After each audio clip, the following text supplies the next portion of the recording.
이 본문을 가지고 세 번째 설교를 하게 됩니다.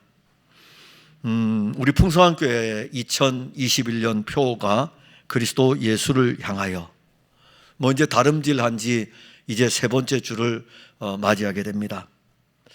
이 그리스도 예수를 향하여라고 하는 이 표제는 우리의 눈에 보이는 어떠한 가시적인 목표는 아닙니다. 다시 말한다면은, 예를 들어서 금년에 우리 교인 1000명이 모입시다. 그러면 1000명이라는 것은 가시적인 거잖아요. 숫자니까는. 근데 그리스도 예수를 향하여는 그렇게 우리에게 어떤 가시적인 눈에 보이는 그런 목표는 아닙니다. 그런데 그리스도 예수를 향하여 나아가는 성도는 그리스도 예수를 향하여 다름질하는 동안에 가시적인 그 어떤 목표와 비교할 수 없는 영적인 엄청난 유익을 얻게 할 것입니다. 그리스도 예수를 향하여. 바울이 로마 감옥에서 빌립보 교회에 편지를 쓸 때 빌립보 교회의 사정은 사실 좋지 않았습니다. 이 바울이 감옥에서 편지를 쓸 때든지 아니면 선교의 여정 중에서 편지를 쓸 때든지 간에 교회들에게 편지를 쓸 때에는 그 교회가 온전하여 세워졌기 때문에 편지를 쓴 적은 한 번도 없습니다. 다 교회들마다 어떤 문제들을 가지고 있어요. 그게 바로 교회의 원래 모습입니다. 육신을 입고 있는 구원받은 성도들이 한 몸의 공동체로 함께 지어져 가고, 그리고 예수를 그리스도로 같이 고백을 하지만은 육신을 입고 있는 동안에는 이 육신의 연약함에서 벗어날 수가 없습니다. 그래서 교회는 문제가 있는 게 정상이에요. 문제가 있는 게 정상이고, 그리고 교회는 사건이 일어나는 게 정상인 것입니다. 근데 많은 사람들은 교회는 깨끗하다고 생각하는데, 교회는 또 아무 문제가 없다고 생각하는데 그렇지가 않습니다. 여러분들의 신앙은 깨끗합니까? 여러분들의 신앙은 아무 문제가 없습니까? 문제가 있잖아요. 저도 문제가 있는데요. 근데 하물며 여러분들이 모여있는 교회인데 문제가 없다는 것은 이상하죠. 100명이 모인다 그러면은 100명에 한 사람 한 사람이 다 문제가 있는데, 한 사람 한 사람이 다 문제가 있는데 100명이 딱 모였어요. 그러면 당연히 문제가 있는 거죠. 교회 공동체는 문제 있어요. 그러나 이 문제가 있지만은 또 한 면에서 교회 공동체는 온전하시고 완전하신 그리스도 예수를 향하여 나아가는 교회이기도 한 것입니다. 이제 그걸 신학적으로 이야기하면 교회는 전투하는 교회다. 천상의 교회는 승리한 교회고 지상의 교회는 전투하는 교회다, 이렇게 하지만 이걸 우리가 이론으로 알아가지고 누가 이해하겠습니까? 끊임없는 영적인 전투는 우리에게서 일어납니다. 바울이 빌립보 교회에 편지를 쓸 때에 빌립보 교회 성도들의 이 영적인 상태는 사실 좋지 않았습니다. 그럼에도 불구하고 이 빌립보 교회를 향하여 기쁜 마음으로 편지를 쓰는 것은, 바울은 이 빌립보 교회의 머리가 그리스도이기 때문이고, 이 빌립보 교회를 온전하게 세우실 분도 그리스도이기 때문에, 또 하나는 이 빌립보 교회 성도들 한 사람 한 사람에게 그리스도 예수가 있기 때문에 기쁜 마음으로 편지를 쓰는 것입니다. 우리는 두 주에 걸쳐서 빌립보서 3장 12절의 말씀을 통해서 그리스도 예수를 향하여 라는 설교를 들었습니다. 오늘 세 번째입니다. 여전히 또 그리스도 예수를 향하여입니다. 그리스도 예수를 향하는 일이 우리에게 정말 중요합니다.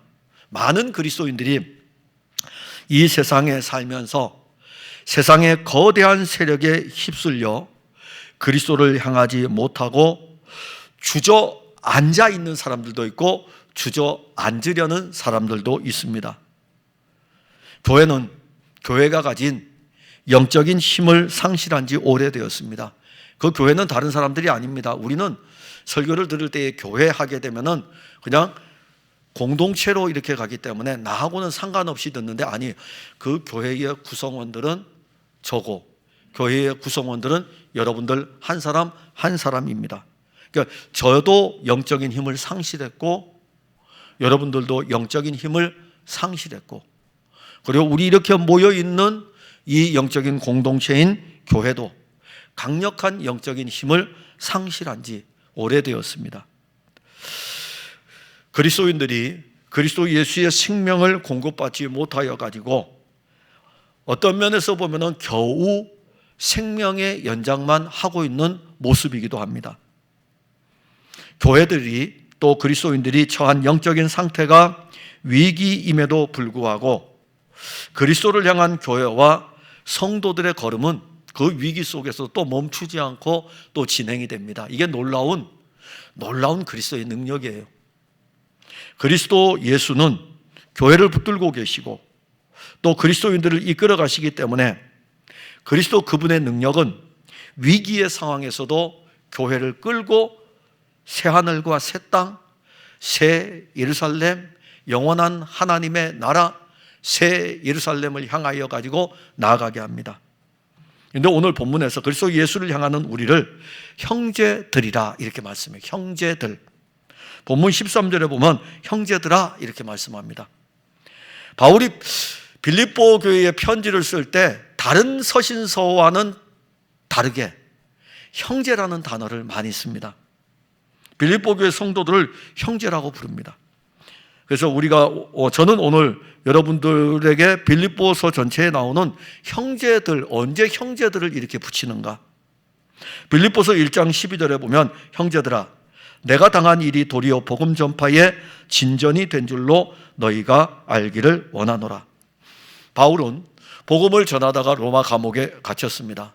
로마 감옥에 갇혀가지고 빌립보 교회가 여러 문제가 있기 때문에 이들에게 편지를 쓸 적에 형제들아 내가 지금 로마 감옥에 갇혀있는 이것이 너희들에게는 복음의 진전이 있다 이 말씀을 쓰는 거죠. 즉 복음의 진전에 대한 부분, 복음이 점점점 진보되고 있다는 것, 더 쉽게 말하면 우리 안에서 그리스도 예수가 풍성하여 가고 있다는 것, 장성한 분량에 이르러가고 있다는 것, 바울은 편지를 쓰면서 그 부분을 언급합니다. 형제들아 너희들 안에는 그리스도 예수로 말미암은 이 복음의 진전이 있다 이렇게 말씀을 합니다. 그리고 빌립보서 3장 1절에 보면 끝으로 나의 형제들아 주 안에서 기뻐하라. 너희에게 같은 말을 쓰는 것이 내게는 수고로움이 없고 너희에게는 안전하니라. 자, 바울은 또 언제 형제들이라고 부르냐 하면은 빌립보서 3장에 갔을 적에 빌립보 교회에 침투한 유대주의자들에 대해서 언급합니다. 즉 다시 말한다면 예수를 그리스도로 믿음으로 말미암아 구원을 얻는 이것에서 할례를 받아야 구원을 얻는다고는 유대의 의식법이 교회 안에 들어왔습니다. 이들이 교회를 어지럽게 합니다. 그래서 빌립보 교인들이 영적인 어려움을 겪고 있을 때에 이 빌립보 교인들을 향하여 가지고 형제들아 내가 너희들에게 그리스도 예수를 계속 써야 되는 것은 수고로운 게 아니다. 안전한 것이다. 제가 여러분들에게 예수 그리스도에 대해서 설교하는 것은 수고로운 것이 아니고 여러분들의 영적인 데 가장 안전하기 때문에 그러한 것입니다. 그래서 계속 여러분들에게 수고스럽더라도 그리스도 예수에 대해서 설교하는 것이에요. 여러분들은 수고스럽더라도 그리스도 예수를 듣는 귀가 열려지는 것이 영적으로 안전합니다. 정말 예수 그리스도를 듣는 것이 최고의 안전이에요. 근데 주변에 우리에게 그리스도 예수를 듣지 못하도록 오늘날 교회에 가서 그리스도 예수를 듣지를 못하잖아요. 아브라함의 이야기를 듣고 다윗의 이야기를 듣고 엘리야의 이야기를 듣고 엘리사의 이야기를 듣지만은 그리스도 예수의 이야기를 듣고 있습니까? 그리스도 예수의 이야기를 듣고 그리스도 예수의 이야기를 듣고 그리스도 예수의 말씀을 듣고 이렇게 그리스도 예수를 전하는 것이 바울은 빌립보 교회 교인들에게 나는 이게 수고로운 게 아니다. 왜냐하면 지금 너희 안에 침투한 이 유대주의적 율법주의자들이 자기의 행위를 통해서 종교의 의식을 통해서 구원에 이른다고 하기 때문에 이게 이런 일이 있을 수 있느냐. 그래서 내가 너희들에게 예수 그리스도를 전하는 것은 너희들에게 정말 안전한 것이다 라고 할 때에 형제들아 이렇게 씁니다.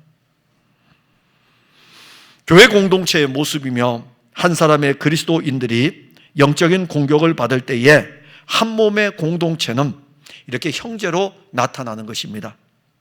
그리고 오늘 우리가 읽은 본문 13절에서도 형제들아 이렇게 표현해요. 형제들아 아델포스거든요. 헬라어로 아델포스인데 이 아델포스라고 하는 것은 가족이라는 거예요. 가족. 그야말로 한 가족이에요. 그런데 13절에서도 형제들아 이렇게 하면서 그리스도 예수를 향하여 전진하는 빌립보 교인들을 형제로 부르는데 13장 17절에 형제들아 너희는 함께 나를 본받으라. 그리고 너희가 우리를 본받은 것처럼 그와 같이 행하는 자들을 눈여겨보라. 자, 형제라고 언급하면서 전진이 있고 전진 가운데서 또 뭐냐면은 본받는 것에 대해서 말씀을 합니다. 즉 빌립보 교인들에게 바울은 여러분 나를 본받으세요. 그리고 또 하나는 그리스도 예수를 향하는 사람들을 본받으세요. 왜냐하면 우리는 형제이기 때문입니다. 우리는 그리스도 예수의 피로 말미암아 한 피바다 한 몸 이룬 형제입니다. 그러기에 그리스도 예수를 향하여 나아가는 바울을 본받는 것은 지극히 당연한 것이고 그리스도 예수를 향하여 달려가고 있는 신앙의 동역자들을 본받는 것은 너무너무 당연한 것입니다. 우리 모두는 이 교회에서 신앙생활을 할 때에 그리스도를 향하는 것에 대해서 본받아야 됩니다. 여러분들이 신앙생활하면서 세상의 것들을 얼마나 많이 접하고 있습니까? 그런 것을 본받는 것이 아니고 복음의 실제이신 그리스도 예수를 향하여 가는 것에 대해서 너희는 나를 본받으라. 그리고 또 다른 사람들이 그리스도를 향하여 가고 있는데 그들을 본받으라. 아마 빌립보 교회, 바울이 볼 때의 빌립보 교회 성도들의 영적인 상태는 바울이 생각할 때는 사실 어린아이와 같은 수준이기 때문에 영적인 아버지와 같은 바울을 본받아야 됩니다. 우리는 우리 주변에 우리보다 신앙이 그리스도 예수로 풍성한 사람들이 많이 있습니다. 육신의 나이와 상관없이 그리스도 예수로 풍성한 사람이 있다면 그들이 가진 그리스도 예수를 같이 먹고 같이 나누는 이 일이 꼭 필요합니다.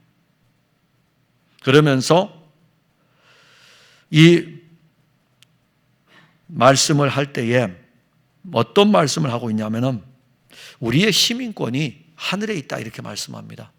우리의 형제로서 같이 이렇게 달려갈 때에 본받는 이 자체는 우리의 시민권이 하늘에 있고 장차 그리스도 예수로 말미암아 우린 영광스럽게 될 형제들이다 이렇게 말씀하죠. 땅에 있는 어떤 것을 누리는 그런 것들이 아닙니다. 하나님 나라의 영광스러운 시민이고 그리스도 예수의 영광스러운 그 모습으로 변화될 그 놀라운 영광을 우리가 같이 가지고 있는 형제들입니다. 그리고 빌립보서 4장 1절에서는 그러므로 나의 사랑하고 사모하는 형제들 나의 기쁘며 면류가 아닌 사랑하는 자들아 이와 같이 주 안에 서라. 즉 빌립보 교인들에게 비록 영적으로 부족한 부분이 있을지라도 그리스도 예수를 믿음으로 그리스도 안에서 바울과 함께 형제가 되었기 때문에 또 바울이 사랑하는 형제들이기 때문에 비록 땅에서는 다툼과 허용으로 교회의 일을 한다 할지라도 그리스도 안에 서 있는 자로서는 우리는 형제입니다. 빌립보서 4장 8절에 끝으로 형제들아 무엇에든지 참되며 무엇에든지 경건하며 무엇에든지 오르며 무엇에든지 정결하며 무엇에든지 사랑받을 만하며 무엇에든지 칭찬받을 만하며 무슨 덕이 있든지 무슨 기림이 있든지 이것들을 생각하라. 이 말씀을 한마디로 표현하면 그리스도 예수를 믿는 모든 성도들은 한 몸의 공동체인 형제로 예수 그리스도를 누리고 예수 그리스도로 살아가는 삶을 이야기합니다. 무엇에든지 무엇에든지 무엇에든지 무엇에든지 무엇에든지 형제들은 그리스도 예수 안에서 살아가는 한 몸의 공동체입니다. 그리고 그리스도 예수 안에서 무엇에든지 참되며, 자, 다시 말하면 무엇에든지 그리스도를 말하는 거예요. 무엇에든지 그리스도로 교통을 하는 것입니다. 이 참 놀라운 거는요, 이 남자들의 세계는 정치를 굉장히 좋아해요. 근데 정치의 당원들 같으면은 자기들의 그 어떤 정치 사상을 가지고 이야기를 하겠죠. 그러나 당원이 아니라 할지라도 사람들은 모이면은 정치에 대한 이야기를 사실은 많이 하죠. 근데 무엇에든지 정치를 말하고 무엇에든지 세상에서 경제적인 활동에 대해서 말하고, 그러면 이제 우리에게서 그리스도 예수를 말하고 그리스도 예수를 교통할 일이 없어요. 저는 목회자이기 때문에 목회자의 세계에서 예수님보다 정치가 더 앞에 있어요. 그래서 오죽하면 목회자들의 금기어 중에 하나가 정치예요. 그리스도 안에서 형제일 뿐만이 아니라 그리스도 안에서 함께 목양을 하는 목회자이잖아요. 그럼에도 불구하고 목회자들이 정치 이야기를 하는 순간에 형제의 금이 다 깨져버립니다. 교회도 마찬가지예요. 교회도 정치의 이야기가 나오면은 반드시 교회는 금이 가게 됩니다. 근데 무엇에든지 우리는 정치를 이야기하려고 그래요. 무엇에든지 사는 삶에 대해서 이야기하면서 그 삶 속에서 무엇에든지 하여튼 어떤 것이든지 간에 그 삶에서 그리스도가 없는 것들이 계속 우리의 입에서 나오게 되고 그것으로 교통을 합니다. 그래서 바울은 빌립보서 맨 끝에 부분에 마지막으로 한번 형제들을 언급하면서 무엇에든지 참되며 무엇에든지 참이고 진짜인 그리스도를 이야기하자. 그리스도를 교통하자. 무엇에든지 경건하며 그리스도를 통하여 하나님과의 관계를 아는 것이 경건입니다. 무엇에든지 오르며, 우리는 옳은 게 없어요. 오르신 분은 예수 그리스도밖에 없어요. 그럼 무엇에든지 옳다는 것은 그리스도를 믿는 믿음으로 살아가는 것이죠. 무엇에든지 정결하며, 우리는 정결하지 못해요. 물로 씻어도 깨끗하게 안 되고요. 그 어떤 것으로 씻어도, 우리는 금식해서 씻어도 깨끗함을 얻을 수가 없습니다. 오직 정결하게 하는 것은 그리스도의 피밖에 없습니다. 무엇에든지 사랑받을 만하며, 우리가 사랑받을 만한 게 무엇이 있겠습니까? 무엇에든지 칭찬받을 만하며 칭찬받을 만한 것도 없어요. 우리가 살아가는 삶의 여정에서 한 몸의 공동체로 그리스도로 교제하고 그리스도를 나누고, 이게 지금 빌립보 교회에 편지를 쓰면서 형제들아 형제들아 형제들아 형제들아 하면서 형제들의 마지막 부분을 언급할 때 이런 형제들이기 때문에 우리는 그리스도 안에서 이런 교통을 해야 된다. 그리고 빌립보서 4장 21절에 그리스도 예수 안에 있는 성도에게 각각 문안하라. 나와 함께 있는 형제들이 너희에게 문안하고. 즉 내가 지금 감옥에 갇혀 있지만 나와 함께 감옥에 갇혀 있는 이 형제들도 너희에게 문안한다. 나와 이들은 형제이고 그리고 이들도 너와 형제이다. 즉 우주적 교회죠. 우주적 교회의 공동체, 우리 풍성한 교회와 또 우리나라의 큰 교회와 또 우리나라의 지극히 작은 교회와 어떤 교회든지 간에 그리스도 안에서 구속함을 얻은 모든 성도들 한 사람 한 사람은 형제입니다. 바울은 빌립보 교회 편지를 쓰면서 그들의 영적 상태가 교회 공동체 안에서는 사실 다르죠. 다르게 보여요. 어떤 사람은 좀 영적으로 충만한 사람이 있고 어떤 사람은 그렇지 못한 사람도 있고, 그럼에도 불구하고 바울은 편지를 쓸 때에 계속해서 다른 서신서와는 다르게 형제들아 형제들아 형제로 부르는 것을 즐거워하고 있습니다.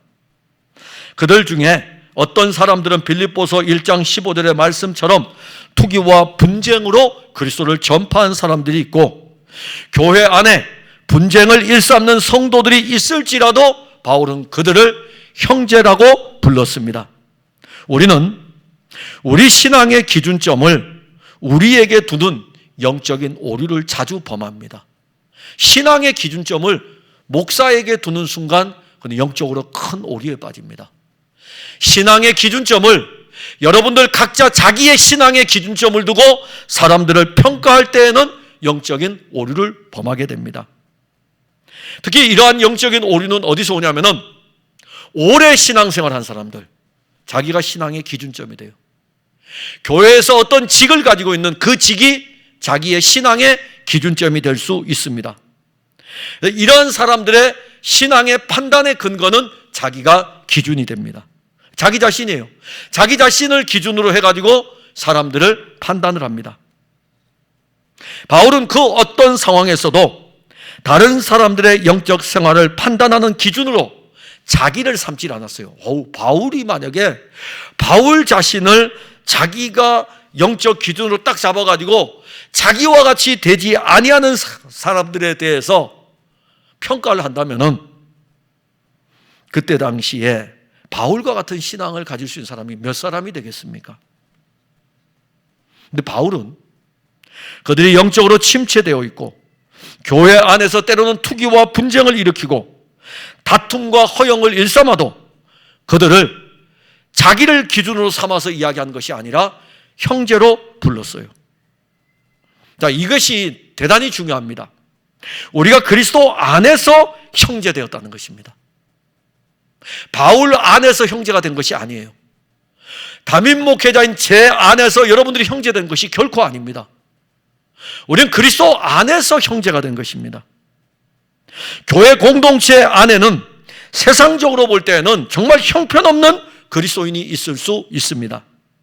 그럴지라도 예수 그리스도를 믿는 믿음이 있고 예수 그리스도의 생명이 있다면 그 사람은 형제입니다. 비록 연약하지만 함께 그리스도 안에서 하나님 나라의 시민권을 가진 자이며 그리스도 예수를 믿음으로 영광스러운 존재인 것입니다. 그리스도 안에서 함께 교제하고 연약한 자들을 그리스도의 사랑으로 섬기는 교회 공동체, 그 안에 있는 모든 성도들 다 형제입니다. 우리는 이제 그리스도 예수 안에 형제된 자들로서 그리스도 예수를 향하여 나아갑니다. 형제로서 같이 나가는 거예요. 그리스도 예수 안에서 함께 형제가 돼가지고 그리스도 예수를 향하여 나아갑니다. 이게 바로 우리 교회예요. 풍성한 교회입니다. 만일 우리가 이 세상을 살아갈 때에 우리의 육신의 형제가 문제를 일으킨다고 합시다. 자, 그러면 육신의 형제가 문제를 일으키고 집안에서 늘 분란만 일으킨다고 해서 그 형제를 내어 쫓는다면 그 집은 온전하겠습니까? 하물며 그리스도 예수의 피로 새로운 영적 가족이 된 우리들은 어떠하겠습니까? 그리스도의 피는 여러분들이 알지 못하는 우리의 육체의 피보다 더 진한 사랑입니다.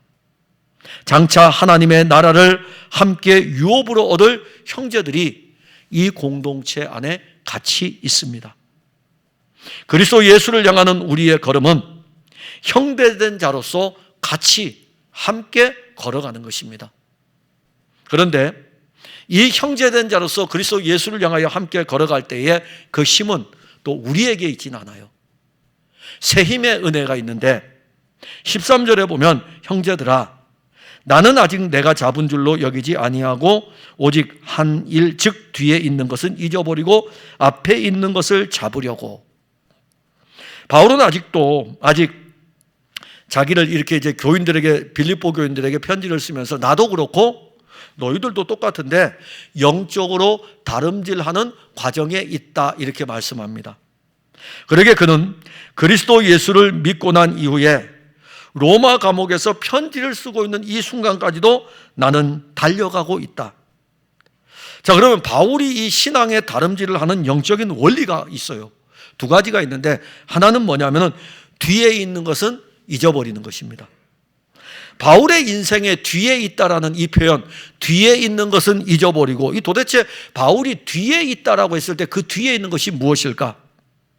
그것은 바울이 예수를 만나기 전에 그가 자랑하였던 육체에 대한 것입니다. 육체. 빌립보서 3장 4절에 보면 그러나 나도 육체를 신뢰할 만하며 만일 누구든지 다른 이가 육체를 신뢰할 것이 있는 줄로 생각하면 나는 더욱 그러하리니. 바울은 이 세상에서 자랑할 것이 참 많은 사람입니다.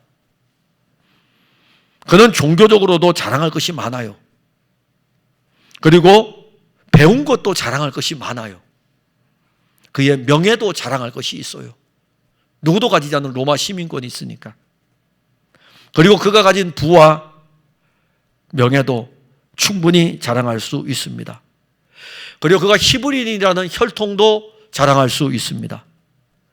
그가 가진 유대 종교에 대하여는 누구도 따라올 수 없는 자랑거리입니다. 근데 또 있어요. 예수를 믿고 난 뒤에도 자랑할 게 무지 많았어요.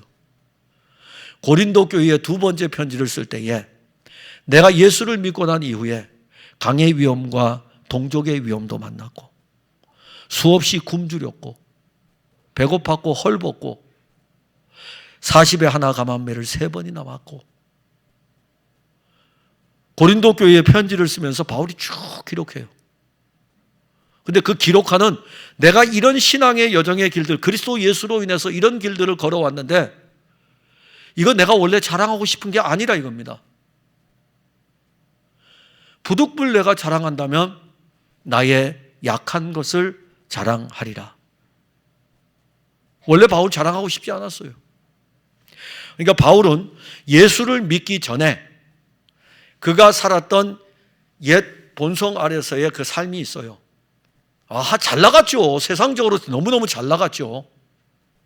예수를 믿고 난 이후에 그리스도를 위해서 수많은 어려움의 고비들을 넘기며 그의 길을 걸어갔습니다. 다 자랑할 만한 것이에요.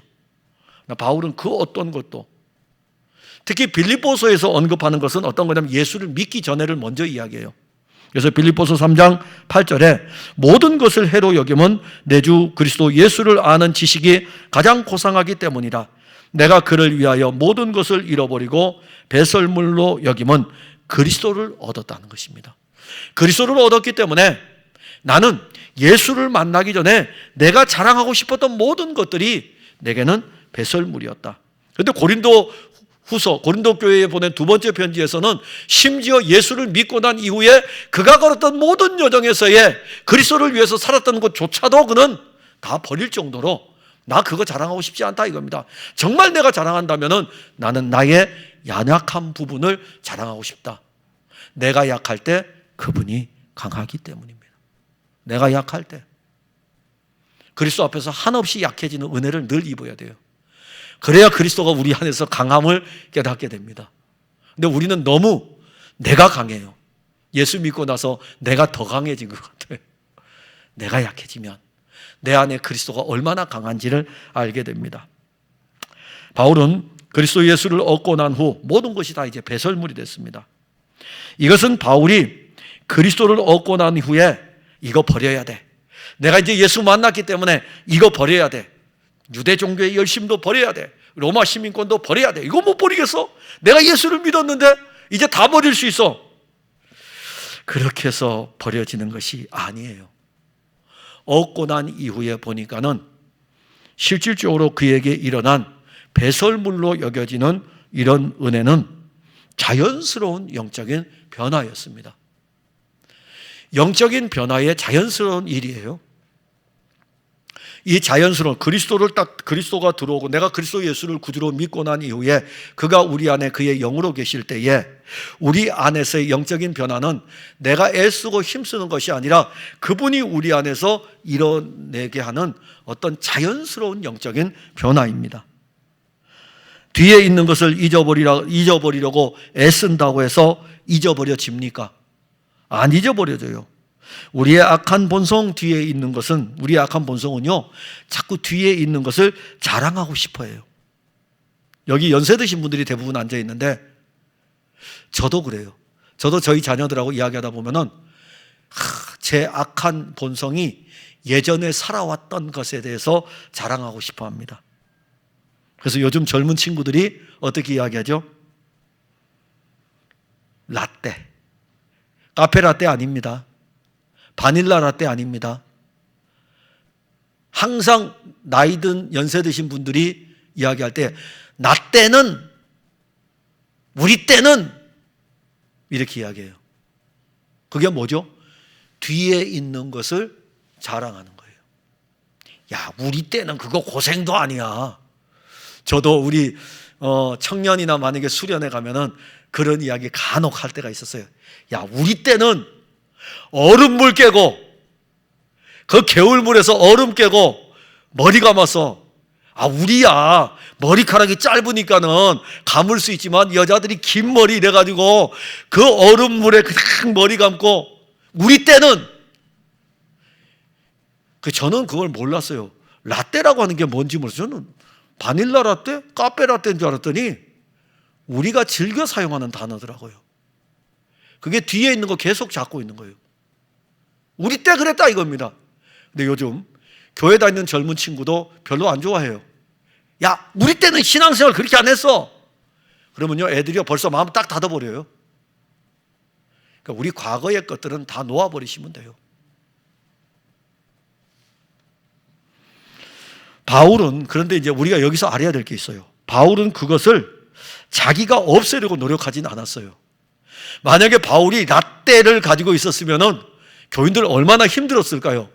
야, 내 때는 안 그랬어. 나 때는 나는 말이야 얼마나 열심히 있게 그리스도를 위해서 살았는 줄 알아? 매를 몇 번 맞았는 줄 알아? 난 감옥에도 갔었어. 너희들 알지? 내가 유대인들 때문에 죽을 고비도 넘긴 거. 내 때는 적어도 신앙생활 그렇게 했어. 너희들 진짜 신앙생활 너무 편해. 이러면 바울을 누가 따라가겠습니까? 아무도 안 따라가죠. 근데 바울이 그게 야, 이렇게 하면 안 되겠구나. 야, 요즘 젊은 친구들이 싫어하는구나. 내가 좀 변해야 되겠다. 그래서 바울이 노력했습니까?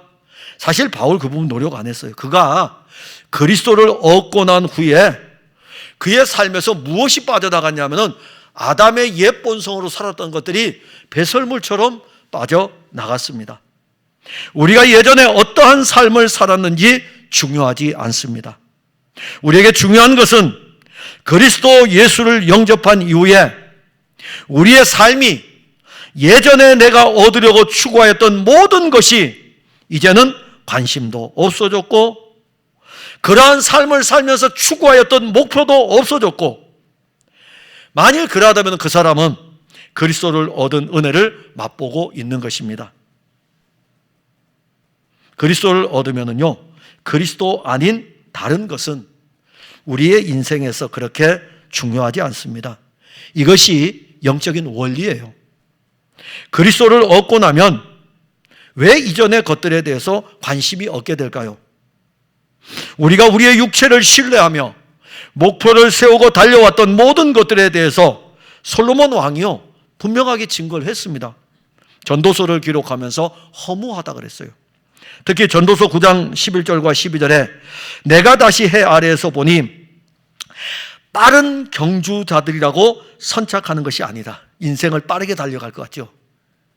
빠른 경주자들이라고 선착하는 것이 아니며 용사들이라고 전쟁에서 승리하는 것이 아니며 지혜자들이라고 음식물을 얻는 것도 아니고 명철자들이라고 재물을 얻는 것도 아니며 지식인들이라고 은총을 입는 것이 아니니 이는 시기와 기회는 그들 모두에게 임함이니라. 분명히 사람은 자기의 시기도 알지 못하나니 물고기들이 재난의 그물에 걸리고 새들이 올무에 걸림같이 인생들도 재앙의 날이 그들에게 호련히 임하면 거기에 걸리느니라. 세상에서 목표를 삼고 살아왔던 모든 것들이 이렇게 그리스도를 알지 못할 때에는 하나님의 재앙의 그물에 다 걸려버리게 돼 있어요.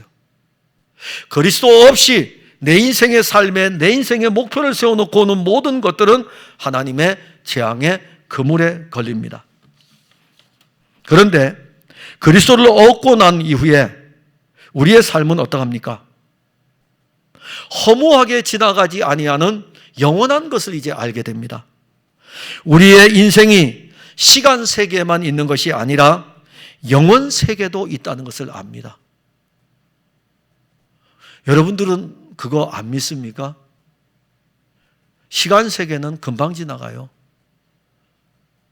저도 벌써 6학년하고 반배정을 받았습니다. 놀랐어요. 6학년하고 반배정을 받았는데 뭐 알만한 사람은 알 거예요. 벌써 이렇게 됐어요. 곧 있으면은 7학년으로 또 가겠죠. 좀 더 있으면은 하나님이 생명을 연장 더 가지고 있으라 그러면은 목숨을 더 가지고 있으라 그러면은 8학년도 가겠죠. 9학년도 가겠죠. 그러나 이렇게 빠르게 지나가는 시간이 아닙니까? 근데 저에게는 하나가 더 있어요. 빠르게 지나가는 이 한계의 시간 안에 영원 세계가 있는 것을 저는 믿고 이 시간을 지금 지내는 것입니다. 여기는 나그네예요. 나그네라는 것이 이론이 아닙니다. 영원 세계라는 것이 있어? 없어? 이런 의미가 아니에요. 영원 세계는 있어요. 영원 세계는 존재해요.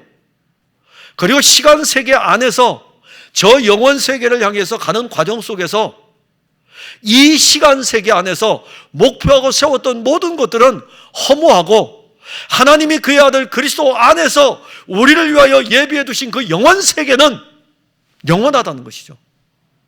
그래서 거기는 다 영원이 붙어요. 영원한 생명, 영원한 사랑, 영원한 은혜, 영원한 긍휼. 누가 영원하기 때문에? 하나님의 아들 그리스도가 영원하기 때문에. 그리고 그것을 받는 우리는 영원한 은혜를 입는 것이고 영원한 생명을 갖는 것이고 영원한 긍휼을 입는 것이고 그분이 영원하기 때문에. 영원 세계의 모든 것은 시간 세계의 누림과 비교할 수 없습니다. 우리의 본성은 뒤에 있는 것을 포기하고 다름질하는 것 같지만 실질적으로 많은 그리스도인들이 뒤에 있는 거 여전히 좋아합니다. 예수를 믿음으로 따라가는 것 같지만은 뒤에 있는 거 좋아해요. 그런데 그리스도를 얻고 난 이후에 오늘 본문은 이렇게 증거했어요. 뒤에 있는 것은 잊어버리고, 뒤에 있는 것이 우리에게 잊어버려졌다는 것은 기억이 안 난다는 것입니다. 뒤에 있는 것을 잡으려고 그리스도를 끌고 뒤로 가는 어리석은 자는 없을 것 아닙니까? 근데 그런 어리석은 사람들이 있어요. 잡고 뒤로 가려고 합니다. 그리스도를 데리고 그 뒤로 가려고 그래요. 그리스도를 데리고 뒤로 가가지고 그리스도를 이용하는 거죠. 그리고 자기가 예전에 그리스도를 만나기 이전에 살았던 그 삶이 자기의 목적이 되어 있어요. 여러분 오늘 본문에서 이렇게 하고 있어요. 그리스도를 잊어버리고 뒤에 있는 것은 그리스도를 잊어버리면 뒤에 있는 것은 잊어버리고. 기억이 나지 않는데 어떻게 뒤로 가겠습니까? 뒤에 있는 것을 잊어버렸는데 어떻게 뒤로 가겠습니까? 기억이 안 나요. 과거에 어떻게 살았는지 기억이 안 나요. 과거에 무슨 차를 탔는지 기억이 안 나요. 과거에 어떤 아파트에 살았는지 기억이 안 나요. 과거에 60평 살았든지 50평 살았든지 이제는 기억이 안 나요. 지금에 살고 있는 이 모든 것에 나의 기억은 그리스도 예수밖에 없는 것입니다. 그리스도를 얻고 나면 뒤에 있는 것은 잊어버리는 은혜가 주어집니다. 근데 여전히 뒤에 있는 것이 생각나면은 주님 은혜 주셔야 됩니다. 오늘도 주셔야 됩니다. 계속 주셔야 됩니다. 제 본성은 자꾸 뒤에 있는 게 생각납니다. 잊어버리는 은혜를 주세요. 잊어버리는 은혜. 기억이 나지 않는, 뒤에 있는 거, 예전에 과거에 있었던 거 기억나지 않는 그런 은혜를 주세요. 그래야 그리스도를 향하죠. 신앙의 표대, 그 원리, 영적인 원리는 그 표대만을 향해서 나아갑니다. 잊어버렸으니까는 이제 뒤로 못 가요. 목표가 뒤가 안 돼요. 이젠 뒤가 잊어버려졌으니까 앞밖에 안 보입니다. 그게 바로 표대예요. 그게 바로 그리스도 예수입니다. 14절에 표대를 향하여 그리스도 예수 안에서 하나님이 위에서 부르신 부름의 상을 위하여 달려가노라. 바울은 예수 그리스도를 만나고 난 후에 그리스도를 더 깊이 알아가기를 원하는데 빌립보서 3장 10절과 11절에 내가 그리스도와 그 부활의 권능과 그 고난의 참여함을 알고자 한다는 것입니다. 그리스도를 만나고 난 이후에 그리스도를 더 알고 싶은 거예요. 그게 우리에게 필요해요. 그리스도를 만난 것으로 끝나는 것이 아니라 나를 만나주신 그 그리스도를 더 알고 싶어가지고 그의 죽으심을 본받아 어떻게 해서든지 간에 죽은 자 가운데서 부활에 이르려 하노니. 더 알고 싶었어요. 뭘 알고 싶었냐면 도대체 이 부활이 무엇이냐, 이 부활의 권능이 무엇이냐. 그래서 그 부활의 권능을 알기를 원했습니다. 부활의 권능이 뭡니까? 영원한 생명 아닙니까? 부활 생명은 영원한 생명입니다. 바울은 그 영원한 생명을 더 알기를 원하였습니다. 그가 이 영원한 생명의 실제이며 영원한 생명을 주시는 예수 그리스도를 만난 후에 세상의 모든 자기의 종교적인 열심과 그리고 육체를 신뢰할 만한 모든 것을 버릴 정도로 영원한 생명 그리스도를 알기를 원했습니다. 부활의 권능, 예수의 영원한 생명, 그 생명을 알고 있습니까? 우리가 예수 그리스도를 믿음으로 가진 예수의 생명은 사망을 이긴 부활의 생명입니다. 사망을 이긴 부활의 생명이요, 죄의 권세를 깨트려버린 부활의 생명입니다. 그 생명이 또 하나는 우리 안에서 자라는 생명입니다. 그리고 그 생명은 우리 안에 자라서 열매로 맺어지는 생명입니다. 예수를 만나고 예수를 믿고 거기에서 그치지 마시고 더 알고자 하는데, 이 생명이 내 안에 있고 이 생명이 우리 안에서 자라고 이 생명이 우리 안에서 열매 맺고 더 알고 싶은데, 생명 있는 것만이 아니라 자라나는 것도 알고 싶은데, 열매 맺는 것도 알고 싶은데, 그래서 바울은 더 알고자 하여 부활의 권능에 참여하고자 함이라. 이렇게 놀라운 예수 그리스도의 부활의 권능을 더 알기 원했습니다. 그가 알기를 원하면 원할수록 그의 표대 누가 됩니까? 예수 그리스도가 되죠. 왜냐하면 그리스도의 부활의 권능을 더 알기를 원하니까, 그리스도를 찾고 가니까는 그의 신앙의 표대는 그리스도가 되는 것입니다. 우리가 이제 보통 그리스도 예수를 향하여 이렇게 하면서 표대를 이렇게 잡아놓으면은, 우리가 잡아놓고 여기를 향해서 다름질 합시다 하면은요, 가다가 10m만 달리다가 아마 힘들어요. 저는 여기까지입니다. 한 50m 달리고서 이제 그만 달려요. 그렇게 하는 게 우리예요.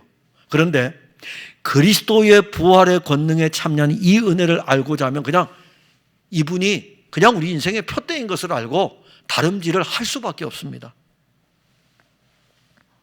바울은 그리스도 외에 다른 것은 그의 인생에 보이지 않았습니다. 영원한 생명이 그를 붙들고 있는데, 그 생명에 대해서 관심이 더 많은데 그의 삶에 어떤 다른 것이 더 관심을 끌겠습니까? 우리는 이미 그리스도 예수 안에서 그를 믿음으로 말미암아 영원한 생명을 가진 사람들입니다. 이 생명을 우리는 더 알아가는 거죠. 알아가면 알아갈수록 생명의 신비를 알 것입니다. 오늘 우리 저 뒤에 사랑하는 어린 친구들이 와 있는데, 꼬마들 귀엽네. 예, 많이 컸어요. 이게 우리가 대면 예배를 드리게 되면은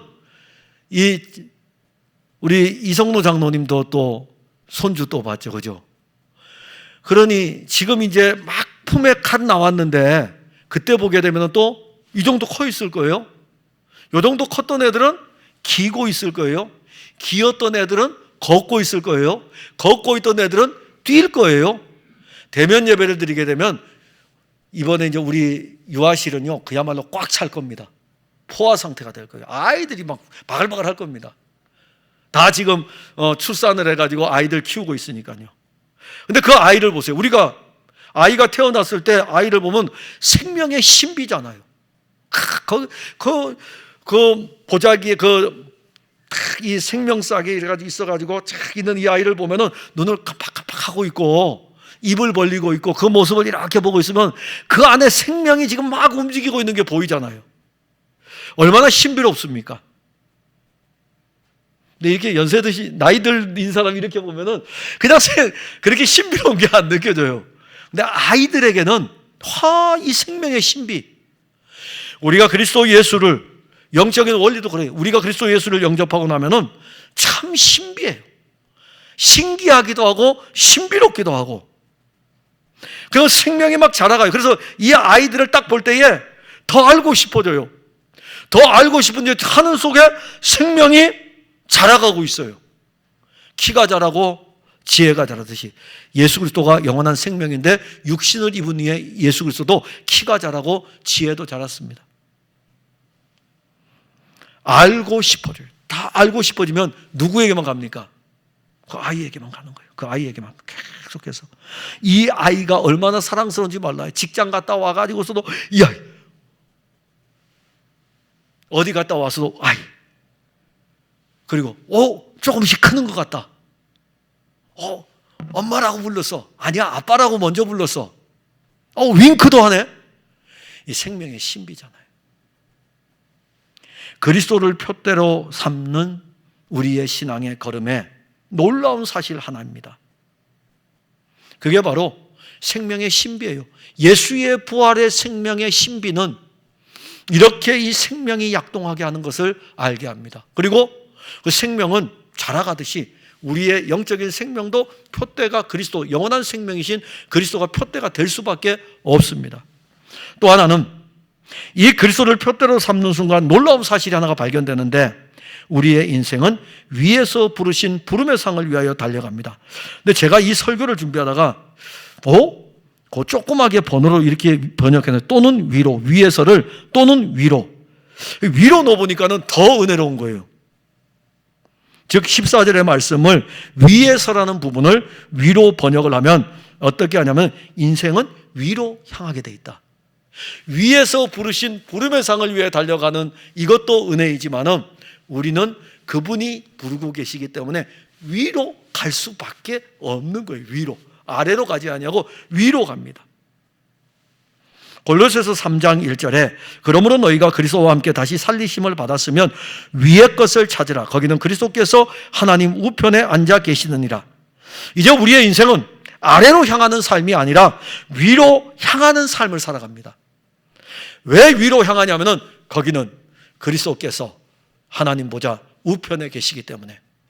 자, 한 면에서는 그리스도께서 하나님 보좌 우편에 계시고, 또 한 면에서는 그가 영으로 우리 안에 오셔서 우리 안에 사시고, 그러니까 우리 안에 사시는 그리스도, 그분이 위에 계신 그리스도를 향해서 위로 향하게 하죠. 당연히 거기로 가게 합니다. 아니, 그분이 거기 계신데 우리 안에 계신 그의 영이 우리를 아래로 가게 하겠습니까? 위로 가게 한다죠. 이 위로 가는 것이 신앙의 다름질입니다. 눈을 들어 위를 보셔요.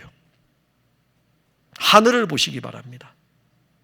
영원한 생명을 가진 성도들은 위를 향하여 위로 나아갑니다. 사랑하는 성도 여러분, 그리스도 예수를 향하는 풍성한 교회 모든 성도들은 형제들입니다. 어떤 경우에는 다툼과 허영의 모습도 있지만 우리는 그리스도 예수로 함께 지어져가는 교회 공동체입니다. 그리고 우리는 잠시 후에 함께 하늘의 시민권을 가지고 영원한 새 예루살렘 그 도성에서 함께 만나 교통하게 될 형제들입니다. 이러한 형제들은 그리스도 예수로 교통하면서 신앙의 다름질을 같은 방향으로 하게 됩니다. 우리들이 달려갈 신앙의 방향은 이제는 뒤에 있는 것은 잊어버렸어요. 뒤에 뭐 있었는지 몰라요. 다 몰라요. 세상에서 추구했던 모든 것들이 이제는 우리에게 기억나지도 않습니다.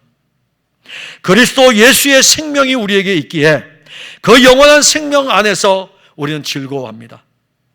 자기의 의를 세우기 위해서 열심을 내었던 것들은 없어지고 그리스도 예수의 은혜가 이끄는 새로운 영적인 생활이 우리에게서 진행이 됩니다. 우리의 표대는 예수 그리스도입니다. 위로 향하는 신앙의 여정입니다. 땅에 살고 있는 우리의 영적 생활은 오늘도 위로 향합니다. 거기에는 그리스도께서 하나님 보좌 우편에 계십니다.